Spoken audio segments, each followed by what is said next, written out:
Saddle hunters, our brothers over at Tethered continue to kill the game by releasing innovative products. They just recently put out the Eberhard Series saddle. They also put out the Menace saddle, which is for our Husky brothers and sisters that are into saddle hunting. That saddle will do just maybe a little bit better job of cupping your quote unquote assets. But the thing that I'm most excited about is their recent release of the Tethered One climbing stick. This thing is crazy light, crazy strong, and crazy quiet. I'm just going to cut to the chase here and give you some specs. Each stick weighs in at less than 1 pound. That includes your Dynalite rope attachment. A 3-pack of these will weigh in at 2.7 pounds, which is ridiculously light. It's a 17-inch step-to-step single stick height, and there's an 8.5-inch step footbed, which gives you plenty of room for those of us folks with bigger feet. It's all made with aerospace-grade titanium and aluminum for construction. So if you'd like to learn more about Tethered's innovative products, head over to tetherednation.com and check them out. This podcast is brought to you by Skull Brew Coffee Company. Skull Brew Coffee roasts premium single origin coffee, guaranteeing to deliver the freshest coffee directly to your doorstep. The kicker, they're 2% for conservation certified and donate 10% of their proceeds back to organizations who support the interests of our hunting community. So go to skullbrewcoffee.com and pick up one of their 3-killer roasts and fuel your hunt and fill more tags with Skull Brew Coffee.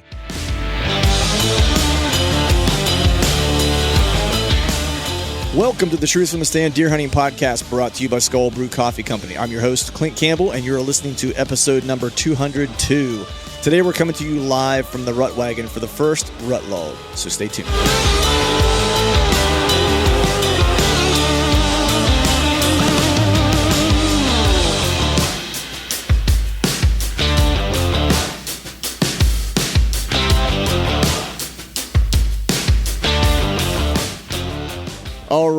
All right. What's up, everyone? Happy Wednesday to you. Hope you're doing well. Hope you are feeling fine. You are listening to this season's inaugural Rut Log. And unlike last year, which all you heard during the course of last year was my dumb ass talking every episode, except when actually that's not true. I had John on like twice, I think, but that was a solo trip. But this trip is a little different this year. I've got some fellows with me that were hanging out here in Missouri.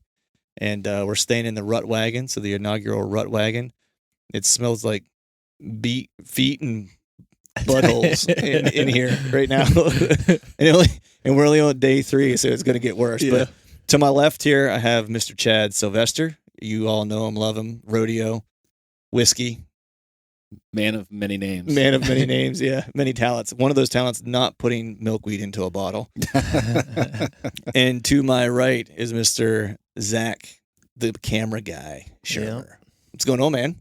Yeah, it's been fun so far. Yeah. Hopefully we get on some more deer action. Hopefully we get on a few more deers. So, as you guys follow the podcast, I'm in Missouri now. This is what I like to refer to as my Midwest killing spree. Don't jinx yourself now. Well, yeah, I know, right? That's what I'm calling it. Wishing and hoping that it turns into that. But no, this is one of those hunts where Missouri's been a place that's been on my list to go to for a while, especially being in Iowa last year, and had the opportunity to come out here and hunt this year, and really didn't have a chance to do any scouting at all. So everything I did was all e-scouting. And we hopped into a piece. I guess I got here Saturday night or whatever. I think the day before. Yeah. Yes. I came in Sunday. Yeah, that's right. I did a little bit of scouting that night, not a lot, because I got here kind of late, and then we just kind of hit it on Sunday. And Zach and I put on probably 6 miles. I think it was like 5.9 miles we did or something like that. We found some decent sign. Some of the sign was big sign, but this was a river bottom that I haven't had a whole lot of experience hunting. And, it's always good to be uncomfortable to a degree and learn some new things. But there was a fair amount of pressure. And the more we kind of started learning about this property with the amount of ag that was on it, it felt like this property saw its heyday probably in early season. And then Chad kind of confirmed that he got into camp yesterday, was it? On Sunday night, yeah. And today was really when I say today, we're recording this on Monday. So Monday was really his opportunity to kind of put boots on the ground and pound the pavement, and went to a doe bedding area. And so just talk a little bit about what you saw in that piece. Yeah, so you guys kind of focused in the northern part of the piece So I just dove straight into the southern part, and there were some backwater channels and some willow thickets. And when you look at the satellite image of that particular piece, it just there's not. I mean, there's structure there, but a vast majority of it seemed like just a sea of. It wasn't really CRP, but a fallow field. Just overgrown, grown up. Hasn't been tilled in. I don't know how many years. Right, and just a bunch of just like swaths cut through it. Cuts in the middle. You know what I mean? Yeah. And it's like I would almost say like in some of those places, it's funny because you and I hunt like an area that will be an undisclosed area that we'll be going to, here in the next 7 days or so, and that area has no structure. Yeah. And then we go to a place like this, which is like structure out the wazoo to the point to where it's like, I would almost say it has too much.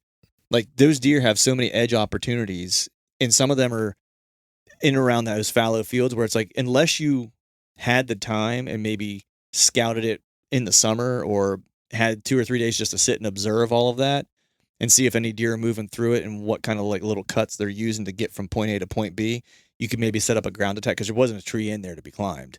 And it's daunting because it's so big. And without scouting it, I mean, it's daunting. Yeah, yeah, because that's several hundred acres. Yeah, that bottom. Yeah.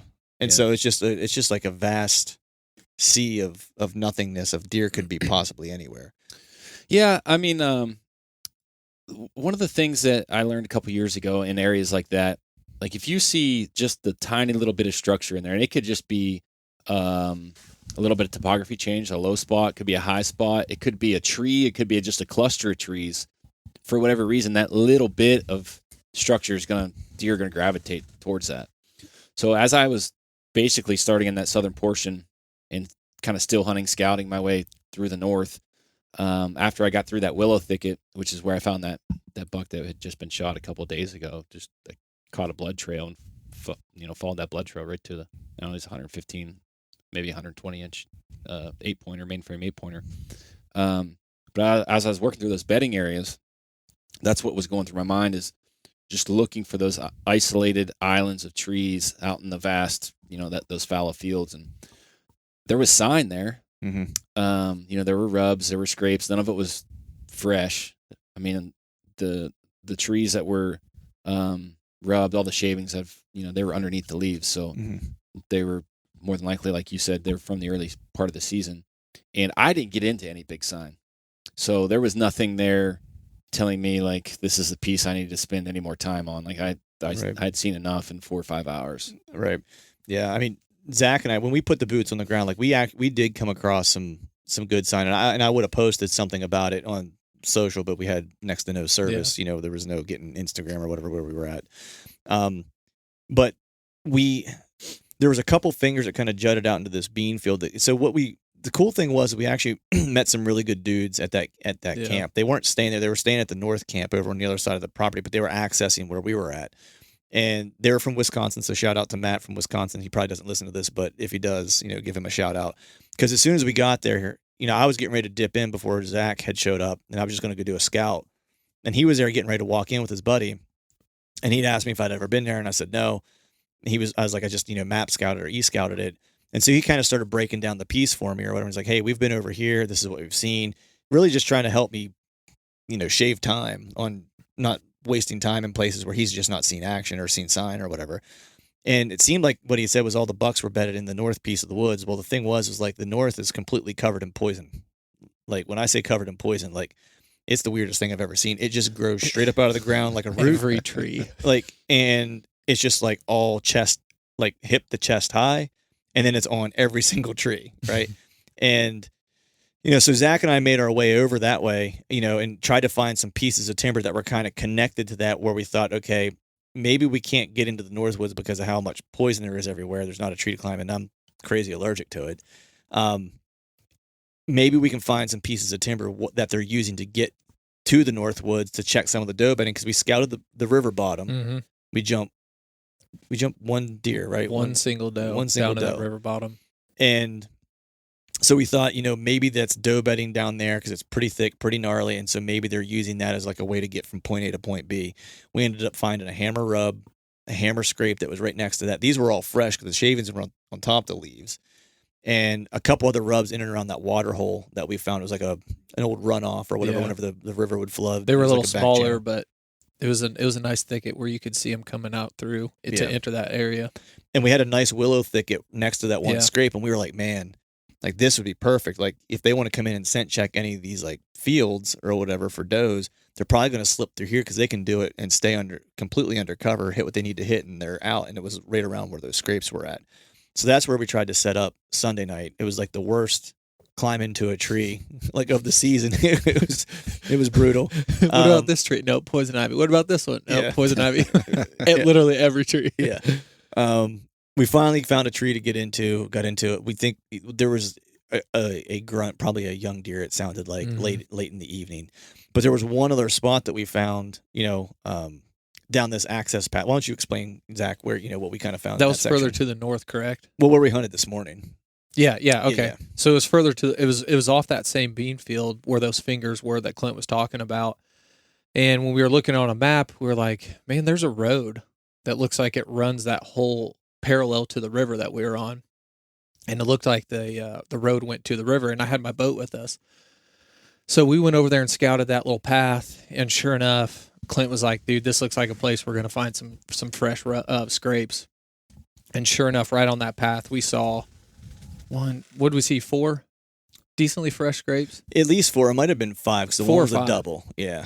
Yeah, and it's just like, it just looked like just a nice little path right off a bean field with the little strip of timber and then another strip of timber that went to the river. Right. And the path cut it right in half pretty much. Yeah. Sure enough, there's rubs all over it. And we wanted to walk down there, see if it went to the river, and it did.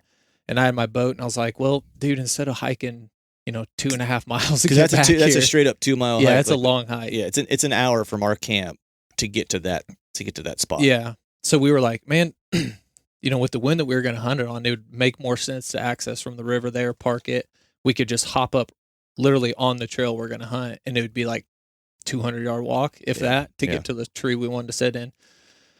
So and the wind we were going to have this morning also was the reason why like the boat made the most sense, because that access with the boat and the wind was bulletproof. It would have blown us into another state. Yeah. They would have never smelled it. Yeah, it would have been perfect. Because literally we're on the Iowa border, so it's like you can It would have stand blown there at us the into river another state. and Yeah. you see Iowa. So we tried that in the evening and yesterday evening, and it didn't work out. Yeah. We almost got stuck in the boat, a little sketchy, probably like calf high water, Yeah. cold water. Yeah. It was. And luckily I have a bigger motor on this boat, and I was able to, almost, Juice it. Yeah. get her out of there. But anyways, this morning we're like, we got to go back there. It's a longer walk, but we got to go back there. Just, too many rubs in there. So we went back there, took the hike in, and sure enough, it was dead quiet. I mean, Yeah. you Not could a hear stitch of you could wind. hear a squirrel fart. It was so quiet. Yeah. And we were walking down that path, almost right where we were going to set up. Clint's like, let's hunt the furthest rubs in, because there was 2 back to back on either side of the trail. Yeah. As we took that step, we heard thump, thump, thump, thump, heavy hoof prints. And the thing is like when we were, so after this happened, I immediately kind of thought, I was like, one, I was like, that sounded like a solo deer, Mhm. which that time of year near those scrapes, it was like, was that a buck that was just checking those scrapes, and did he just, or did we was he just about to? or was Either he just way, about yeah. to? Yeah. And the other thing that I thought of immediately was I checked my milkweed, and I was like, he's not coming back because he just winded us. Yep. Because what I didn't think of when we were walking in was the boat was going to be perfect access with the wind. Mhm. When we came in, it was, risk it one way or the other. Either take the access that we took in and keep the field clean if there was anything feeding out in that, right? And then get into your spot and just hope that there wasn't anything getting ready to come out to those scrapes, or at least coming from the north side of the river to the scrapes, right? Yeah. Or dive into the bean field, hit the very back corner of that bean field, and then kind of loop around and come up. That way you've got the wind in your face to come up to where we wanted to set Which up. is what we probably.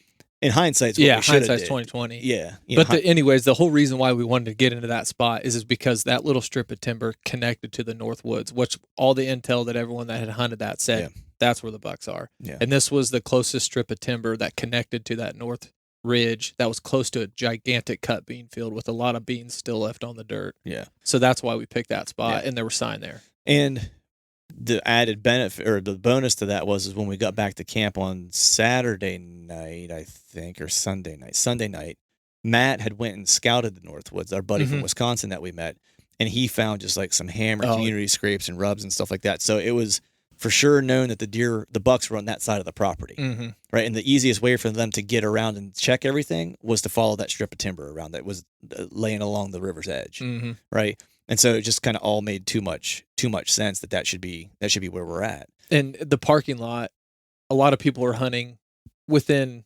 maybe a mile or so of the parking lot. They weren't going all the way down that bottom. So again, it makes more sense that the deer were pushed probably down to that bottom where we were. And that was the thing when Zach and I were walking through it initially, when we first walked in and we were looking around the first day and scouting, we were finding a lot of boot tracks in places, That was the only area when we got down completely to the bottom and started, getting further and further away. We saw 0 boot tracks, 0 human sign. There was nothing down there. And so we felt like it was pretty virgin, and everyone has to basically access this thing from the top side of the property down. So it's like everything's going to get pushed down. So, fast forward to this morning, we bumped that deer. Our buddy Matt showed up at camp when we were getting ready to pull out this afternoon to change locations. And we bumped that deer at probably like 6:05, 6:10, something like that.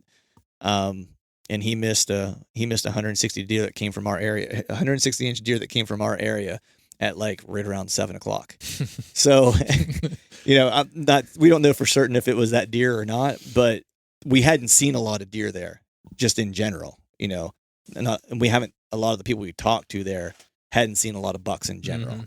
You know what I mean? So there's pretty good probability that we probably bumped that deer off to him. At least that's kind of what we think. So we sat the rest of that sit. Actually had some really good action. That place actually ended up panning out. We ended up seeing 2 Pope and young deer.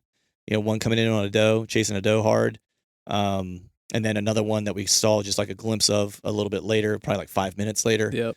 Then we saw another, like a forky came through as well, like right after that. And then we saw another deer that was just kind of, behind us. There was a levee down there, and it seems like they like to run those levees as well. And we just caught a glimpse that it was kind of going through the timber moving. It could have been that doe and that buck got behind us because he hit this ditch, and they could have easily got behind us and came back through. But we saw like 4 or 5 deer within like a 20-minute span of time. Yeah, it was a good hunt. Yeah, it was a great hunt.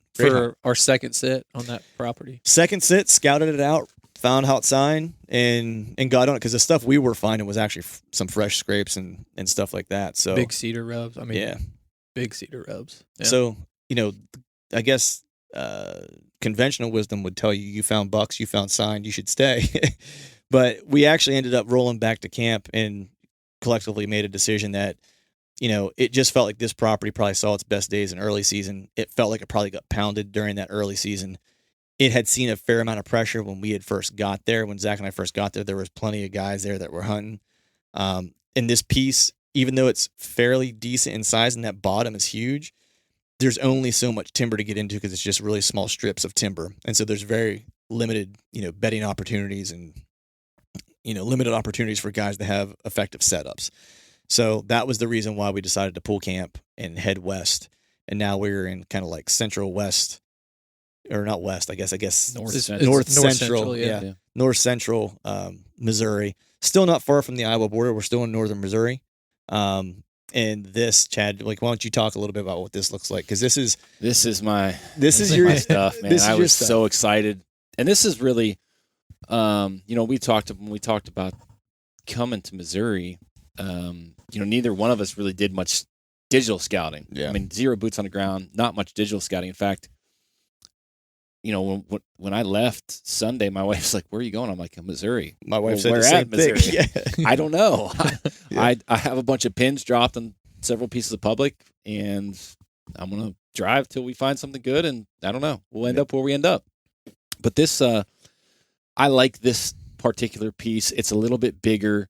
It's gonna hunt a lot bigger because of the topography. So this is more hardwoods, more traditional hill country. I think the elevation, bottom to top is probably 100, 150 feet, but kind of general rolling hills with steep deep ditches. Mm-hmm. And from what we saw just driving on some of the access roads, there's a lot more drainages than what you would see like in similar hill country in Ohio. I don't think the terrain is nearly as aggressive, but it's similar, and it feels like it's a play out of my playbook. So I'm pretty excited. Pretty excited to be here. Yeah, that was kind of like my thinking too. It's like this. Truthfully, it's it was the first spot that I marked on the map when I knew that I was going to come to Missouri. This was the first place I looked. I shouldn't say it was the first place I looked. It was the first place that I settled on and was like, I would hunt this spot. The first place that we ended up hunting, was out of Ease, because it's right as soon as you cross the border into Missouri. It's right there at the Iowa border. So it's like, well, it's next to Iowa. Let's go ahead and try it because we're passing through. So let's just hit it, scout it, hunt it for a day or two, and then if it doesn't pan out, let's just move on. And so it was more of a thing of like opportunity and see what happens. This piece though, it's like I agree. It feels much more at home. With ridges and points and some of the typical topography that you and I like to see, changes in elevation. Even though, as you said, it's not nearly as aggressive, but where we were at previously in that river bottom, it's like it's flat. I mean, there's like you come down into the river bottom. The only part that has any elevation changes like up to camp, and that's basically it, right? It's just that the one levees. the levees, and that's it. Yep. And this is more kind of classic in terms of what I like to see and what I'm familiar with, in terms of hunting. The other cool thing is like the last place we were at, you can scout it pretty quick. It hunts bigger than it looks, on the map. But like we said, like there's limited setups. And so it's like you kind of quickly run out of options of like where you might go, especially if you get a couple guys potentially hunting it. This piece here is, more similar to what I hunted in Iowa in terms of size. It's about 7,000 acres. So you can definitely move and get away from people if you need to and things of that nature, and a lot of diversity. Because we have where we're staying, the camp, there's a bunch of ridge systems that's very similar to what we look at in Ohio. If you go further to the north, there's a bunch of like broken, which we need to verify it, but it looks like some small ridges and like hills with like some CRP grassy type of stuff like around that's completely broken with like a bunch of little pockets of stuff that were, like you were saying, that bucks could cut out a doe and take them to breed them there or whatever. If it looks pretty cool up there. Yeah, it's all. I don't know if it's CRP or what it is, but it just looks like it's. You were just saying like still hunting and hunting it from the ground. Yeah, we just looking at the map here a little bit this evening. I think we both have some areas of interest for tomorrow to kind of dive in and check out. But as the week goes on and when bucks start to lock down with does, that's the area that I want to go still hunt. Yeah, I can see. I mean, there's so much edge there and different pockets where bucks can carve out a doe and isolate them.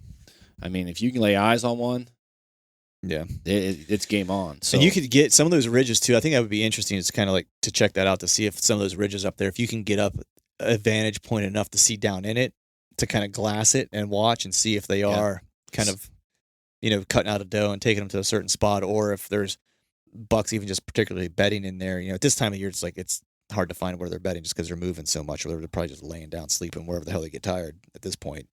But it would be interesting to see, or maybe there's a doe family group that's using bedding in a spot, and you could hunt downwind, the downwind side of that piece, that particular little brush pile or whatever, to see if any bucks could kind of come cruise by or whatever. But no, this place is really cool. What do you think of it, Zach? Man, are you? Well, like you guys said, I mean, it's all three of us are, I think, kind of grew up and used to hunting this type of topography. Probably most of your listeners probably hunt this type of topography, right? Like most of the country, you're going to find timber ridges, full of post oaks, white oaks, chinkapin oaks, all kinds of oaks. So I think this is just a little bit more in our wheelhouse, and not only, where we're camping, it looks like that. There's some nice TSI across the road too, so they've done some management too, which might create some good bedding areas. But not only do you have that ridgy type, just straight timber blocks like we're in now, but that stuff to the north. That looks like, looking at it at the map, it looks like the sandhills. Like they're not cedar thickets. It looks like they're oaks on the maps. Like we haven't verified it, but there's just a lot of diversity here. So I think it's going to be fun hunting Yeah. her here the rest of the week. Yeah, for sure, man. I'm looking forward to it. You know, I mean, what did I say? When we pulled in, there was a doe that kicked out of the timber when we set up the trailer, and I was like, we just saw 20% as many deer set up the trailers we did while we were at the last spot in 3 days. So. And we were so fired up, we grabbed the bow because we heard a Boone and Crockett squirrel running Yeah, across the road. We thought there was a buck chasing. Chad was about to He tag was in out his on sandals They're over biggins there out about here, to man. kill. Yeah. I was in sweatpants and flip flops. Yeah. The old sandal slayer. Yeah, You know, we're pretty fired bow up. hunting Jesus in your Jesus sandals. Oh man, but yeah, I think tomorrow the plan is, you know, we've not been here yet, we've not scouted, you know, so for me, it's going to be. There's an area on one of these ridges I want to get to. It's down actually close to this bottom, and that bottom looks like it's pretty wide. We don't know what's down. Actually, no, we do kind of know what's down there. We drove by it on the way. Well, we drove by the one end of it. We didn't see like the vertical side of it, where we saw the skinny side of it, like how you would walk into it, and it looks like it's just like brushy creek bottom, you know, just grass and brush, like as far as I could see, as far as driving by it on the road. I don't know if it continues that or if it ends up being some type of pasture field or whatever it is as you go. But that area kind of looks interesting to me. And then there's some private that's down there that I kind of want to get down near the edge of that ridge where it kind of drops off. The other cool thing is too, that we were talking about was that this will play, you know, as you guys know that are listening, I'm a big fan of Dan Enfalt. Did a whole series with him. Did like 20 episodes with Dan. Poor guy had to spend 20 episodes with me. But as you know, like Dan, you know, the top third, leeward side of a ridge, you know, and so going to get a lot of south and southwest type of winds that are here. And these ridges or these hills, more so than, you know, ridges or mountains, you know, these hills kind of set up for that kind of classic, you know, bedding on that side of these ridges. And so that's going to be probably what I focus on these ridges first, is kind of checking those out, taking that elevation line around these ridges, trying to find where that, you know, thermal hub, so to speak, would be to where they're going to want to travel that particular, you know, trail or path. Check the tops of these ridges for sign, which a lot of times is going to be nighttime sign, but it's just figuring out where they're spending some time and then kind of being able to go from there. It's kind of the game plan. So it's going to be scout like a mug tomorrow. Set up if you find hot sign. If not, just pound some pavement and start making a plan. You know, so I plan to log a lot of miles tomorrow. But the weather's not going to be great rolling in. You know, so It's going to be warm. Yeah, warm temps in the afternoon. The morning's going to be the morning sits are going to be at a premium this week. There's no doubt about it. Yeah, So totally agree. What's your plan for tomorrow? Well, I want to go check out. See, the interesting thing, most of the hill country that I hunt is really aggressive, really steep slopes, very narrow ridges or tops. I mean, almost like spine backs. Yeah, and then the bottoms are the same way. It's almost like if you just drew W's. like W's on Yeah. a piece of paper, and that's what the ridge sections and bottoms would look like. And here, it seems like I said earlier, the terrain is a lot less aggressive, it's more subtle, and the tops seem to be a lot flatter and wider. So I want to get up on that one ridge top that runs. It runs from the southwest to the northeast. We have a south wind, so it's going to set up on that northern facing slope, the leeward side, and it drops down into a creek bottom, and there's a pinch there, and I want to get set up and hunt that point in the morning. So I'll have the wind kind of. I mean, it'll be in the deer's favor. It'll be iffy for me, I think. Right. But I should have thermals rising, the wind blowing over my shoulder, and just get up there and kind of glass some of that bottom, and then from there just scout every afternoon. So I think that's my plan for the week is Morning sits, and scout the rest of the day. I have plenty of cell cameras with me. Yeah. We have good, strong Verizon service, so I think that's going to play a big part in this week.